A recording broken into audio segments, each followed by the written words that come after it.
नमस्कार छात्रों। कक्षा 9वीं के सभी छात्रों का मैं आपका हिंदी विषय अध्यापक श्री खांदोड़े डीएस हार्दिक स्वागत करता हूं।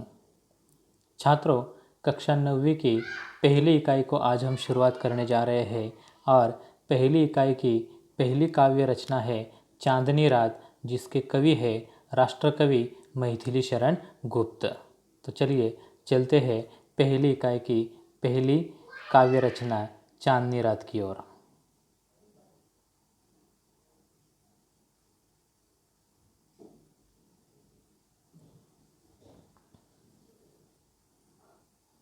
यह है आपकी पहली काव्य रचना चांदनी रात, जिसके कवि है मैथिली शरण गुप्त।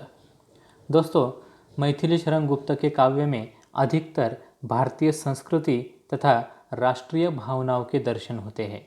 इसके अतिरिक्त उन्होंने ऐतिहासिक, पौराणिक और प्राकृतिक विषयों से संबंधित विविध प्रसिद्ध रचनाएं भी लिखी है। प्रस्तुत कविता गुप्त जी के पंचवटी काव्य का एक अंश है। इसमें उन्होंने प्रकृति की छटा का सुंदर वर्णन किया है। कवि ने अपने शब्दों में चांदनी रात का मनोहारी वर्णन इस काव्य के अंतर्गत किया है। अब इस काव्य की पार्श्वभूमि में यहाँ पर आपको बताता हूँ कि पंचवटी नामक ये जो खंड काव्य है, इसके अंतर्गत एक प्रसंग आता है जिसमें शूर्पणखा जो है रावण की बहन, वह पंचवटी में घूमते हुए आती है। रात का समय होता है, आकाश में चांद और तारे नज़र आते हैं और ऐसे में ये शूर्पणखा जो है वह पंचवटी के सम्मुख आती है। तो पंचवटी के सामने उन्हें एक दृश्य नज़र आता है कि एक वटवृक्षों का 5 वटवृक्षों का जो समूह है उसे कहा है पंचवटी। उसके नीचे एक घास फूस से एक झोपड़ी बनाई हुई है और उस झोपड़ी के सामने एक बड़ा सा पत्थर है और उस पत्थर पर एक धनुर्धर, बहुत ही सुंदर, कामदेव की तरह सुंदर लेकिन सन्यासियों की तरह वेशभूषा किया हुआ एक धनुर्धर, यानी वह लक्ष्मण है, वह वहाँ पर बैठा हुआ है और उसको ये शूर्पणखा देख रही है। ऐसा एक प्रसंग आया है। उस रात का वर्णन यहाँ पर चांदनी रात इस काव्य के अंतर्गत राष्ट्रकवि मैथिली शरण गुप्त इन्होंने किया है। अब मैथिली शरण गुप्त इन्हें राष्ट्रकवि कहा जाता है। उसका कारण है कि इनके ज़्यादातर जो काव्य है या ज़्यादातर साहित्य जो है वह भारत का गुणगान, भारत की महिमा का वर्णन करने वाले हैं और इसीलिए मैथिली शरण गुप्त को राष्ट्रकवि इस नाम से भी पहचाना जाता है। तो चलिए आज हम देखते हैं उनके खंड काव्य के अंतर्गत आया हुआ ये छोटा सा अंश, यानी चांदनी रात। क्या कहते हैं कवि, देखिए। कवि कहते हैं, चारु चंद्र की चंचल किरणें खेल रही है जलथल में, स्वच्छ चांदनी बिछी हुई है अवनी और अंबर तल में। रात का समय है और इस रात के समय में चारु यानी सुंदर से चंद्र की चंचल सी किरणें खेल रही है। कहाँ खेल रही है? जल और थल में। मतलब आकाश में जो चांद आया है उस चांद की चंचल सी किरणें नीचे थल यानी जमीन में और जल यानी पानी यानी जो समंदर का हिस्सा है वहाँ पर भी फैली हुई है। और इसलिए कवि कहते हैं कि इस सुंदर से चंद्र की चंचल सी किरणें नीचे धरती में जमीन और जल यहाँ पर खेल रही है। आगे कवि कहते हैं, स्वच्छ चांदनी बिछी हुई है अवनी और अंबर तल में। अवनी, अवनी का अर्थ होता है धरती या पृथ्वी।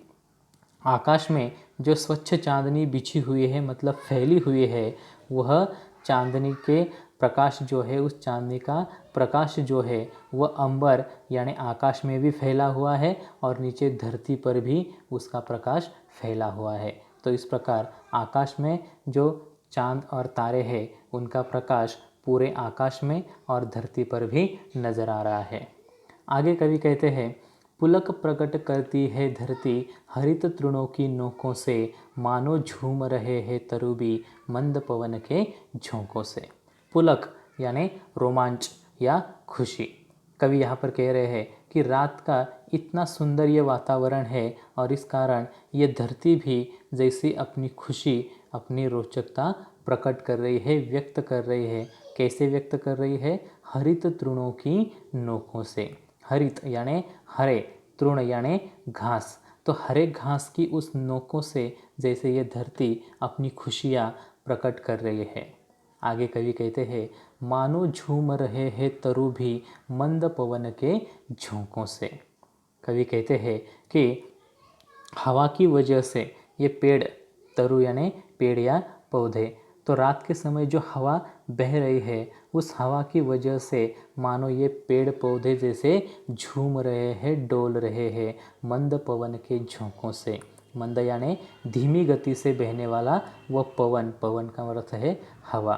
तो मंद गति से, धीमे गति से जो हवा बह रही है उस मंद हवा के झोंकों से ये पेड़ पौधे हिल डुल रहे हैं, और इसे कवि ने कहा है कि जैसे वे झूम रहे हैं खुशियों में। तो रात की सुंदरता का बहुत ही सुंदर वर्णन यहाँ पर राष्ट्रकवि मैथिली शरण गुप्त ने किया है। कवि आगे कहते हैं, क्या ही स्वच्छ चांदनी है यह, है क्या ही निस्तब्ध निशा, है स्वच्छंद सुमंद गंध वह, निरानंद है कौन दिशा। कवि यहाँ पर कहते हैं कि चंद्रमा का स्वच्छ प्रकाश जो है वह निखरी हुई उस रात्रि में फैला हुआ है। गजब की चांदनी यहाँ पर फैली हुई है और यह रात कितनी शांत और स्तब्ध है। कहाँ किसी प्रकार का कोई स्वर नहीं, कोई आवाज़ नहीं, सर्वत्र मुक्त रूप से मंद मंद सुगंध व्याप्त है। यानी वह सुगंधित हवा हर तरफ फैल रही है, लेकिन कहीं किसी प्रकार की कोई आवाज़ नहीं, कोई कोलाहल नहीं। इतना सुंदर ये वातावरण है और इस कारण कोई भी ऐसी दिशा नहीं है जिसमें आनंद का माहौल न हो। मतलब हर तरफ आनंद ही आनंद है, खुशियाँ ही खुशियाँ है। एक भी दिशा ऐसी नहीं है जो निरानंद यानी उदास नहीं है। सभी दिशाएं आनंदित है, खुशियों से भरी हुई है। आगे कवि कहते हैं, बंद नहीं अब भी चलते हैं नियति नटी के कार्यकलाप, पर कितने एकांत भाव से, कितने शांत और चुपचाप। नियति, नियति यानी तकदीर। अब यहाँ पर निसर्ग या प्रकृति का जो कार्य है उसे कहा है नियति का कार्य, कार्यकलाप यानी गतिविधि या कामकाज। भले ही अब रात का समय है, लेकिन कवि कहते हैं भले ही रात हो चुकी हो, हम सब के लिए ये विश्राम का समय है, लेकिन रात्रि के लिए, नियति के लिए उसके कार्य अभी भी चल रहे हैं, उसके कोई भी कार्य बंद नहीं है। इसलिए कवि कहते हैं बंद नहीं अब भी चलते हैं नियति नटी के कार्यकलाप। तो इस प्रकृति का, इस निसर्ग का कार्य, जिस प्रकार एक नटी यानी अभिनेत्री अपना कार्य करती रहती है, ये प्रकृति भी उस नटी की तरह, नर्तकी की तरह अपना कार्यकलाप, अपनी गतिविधियाँ एकांत भाव से कर रही है, बिल्कुल शांत। कवि कहते हैं कि पर कितने एकांत भाव से, कितने शांत और चुपचाप। रात्रि के समय में नियति का ये कार्य, ये कामकाज चल रहा है, लेकिन ये कामकाज करते समय किसी प्रकार का कोलाहल या आवाज़ नहीं है। एकदम शांत भाव से नियति के ये कार्य चल रहे हैं, चुपचाप चल रहे हैं। आगे कवि क्या कहते हैं देखिए, है बिखेर देती वसुंधरा मोती सबके सोने पर, रवि बटोर लेता है उनको सदा सवेरा होने पर। यहाँ पर तो बहुत ही सुंदर वर्णन कवि ने किया है कि कवि कहते हैं कि चांद और तारों की तुलना जो है वो मोतियों से की गई है। जैसे यहाँ पर रात होती है, अंधेरा छाने लगता है, तो रात के समय ये धरती जैसे आकाश में वो चांद और तारे मोतियों की तरह बिखेर देती है, फैला देती है। जैसे रात होती है हमें आकाश में चांद और तारे नज़र आते हैं, उन चांद और तारों को कवि ने मोतियों की उपमा दी है। और जैसे रात होती है हमें वह नज़र आने लगते हैं आकाश में, लेकिन जैसे ही सवेरा होता है तो सूर्योदय होता है, तो सूर्य के प्रकाश में वह चांद और तारे लुप्त हो जाते हैं। कवि ने कल्पना कैसे की है देखिए, कवि कहते हैं कि जैसे ही सोने के बाद ये वसुंधरा मोती बिखेर देती है, तो वैसे ही सुबह होने पर ये रवि यानी ये सूरज आता है और उन मोतियों को जैसे बटोर लेता है, इकट्ठा कर लेता है अपने पास। और इसलिए कवि कहते हैं कि रवि बटोर लेता है उनको सदा सवेरा होने पर। जैसे ही सुबह होती है ये सूरज उन मोतियों को बटोर लेता है, इकट्ठा करता है और दिन में हमें वह मोती यानी चांद और तारे नज़र नहीं आते। अब रवि उन चांद और तारों को यानी मोतियों को बटोरने के बाद रात को क्या करता है, देखिए। और विरामदायिनी अपनी संध्या को दे जाता है शून्य श्याम तनु, जिससे उसका नया रूप छलकाता है। कवि कहते हैं कि सुबह होने पर बटोरे हुए उन चांद और तारे रूपी मोती सूर्य उसे विश्राम देने वाली संध्या को सौंप जाता है। विरामदायिनी यानी विराम यानी आराम देने वाली, तो सूर्य को आराम देने वाली कौन है, संध्या यानी रात है। तो सुबह पर जिन मोतियों को सूरज ने बटोरा था, इकट्ठा किया था, जैसे ही शाम होती है तो उसे आराम देने के लिए रात यानी संध्या आ जाती है, तो उसके बदले वह सूरज उन चांद तारों को यानी उन मोतियों को वापस रात को दे जाता है और इस कारण रात का फिर से एक नया चमकता हुआ रूप हमारे सामने हमें रात को नज़र आता है। एक नया रूप रात का फिर से झलकता है, यानी रात फिर से प्रकाशमान हो जाती है, फिर से रात में हमें चांद और तारे यानी मोतियों के रूप में नज़र आते हैं।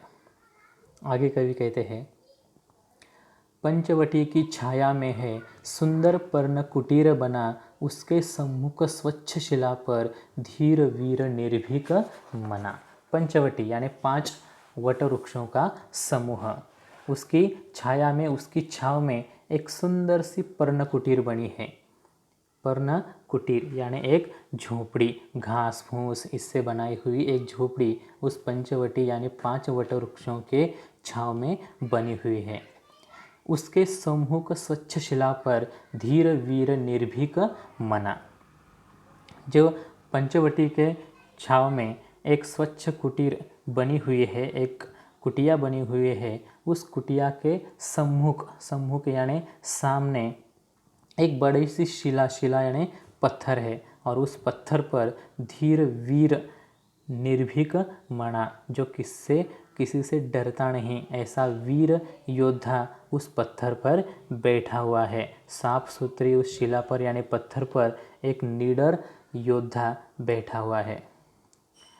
जाग रहा यह कौन धनुर्धर, जबकि भुवन भर सोता है, भोगी कुसुमायुध योगी सा बना दृष्टिगत होता है।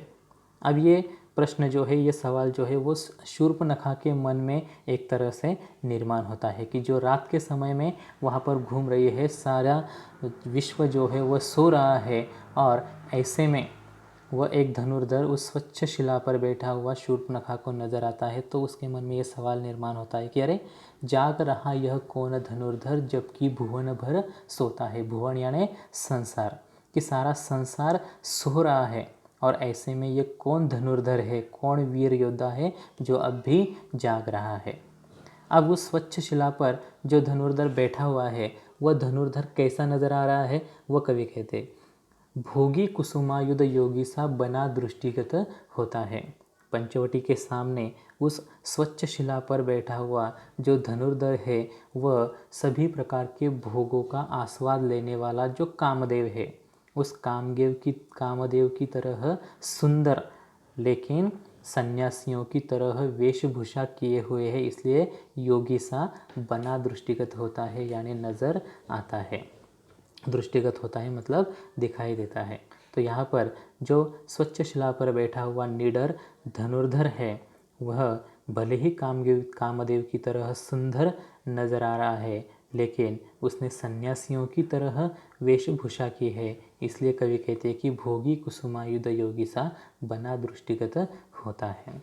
तो इस प्रकार इस प्रस्तुत पद्य रचना में कवि मैथिली शरण गुप्त ने रात के समय की सुंदरता का वर्णन किया है। जैसे रात होती है, आकाश में चांद और तारे नज़र आने लगते हैं और तब भले ही हम विश्राम करते हैं, दिन भर मेहनत करने के बाद हमारे लिए रात्रि यानी विश्राम का समय होता है, हम सो जाते हैं, लेकिन प्रकृति या निसर्ग के जो कार्य है, उसकी जो गतिविधियाँ है, वह वैसी ही चल रही होती है और इस कारण रात का ये दृश्य बहुत ही सुंदर, बहुत ही मनोहारी नज़र आता है और उसका वर्णन यहाँ पर राष्ट्रकवि मैथिली शरण गुप्त ने बहुत ही सुंदर तरीके से अपनी पंचवटी नामक इस खंड काव्य में किया है। धन्यवाद।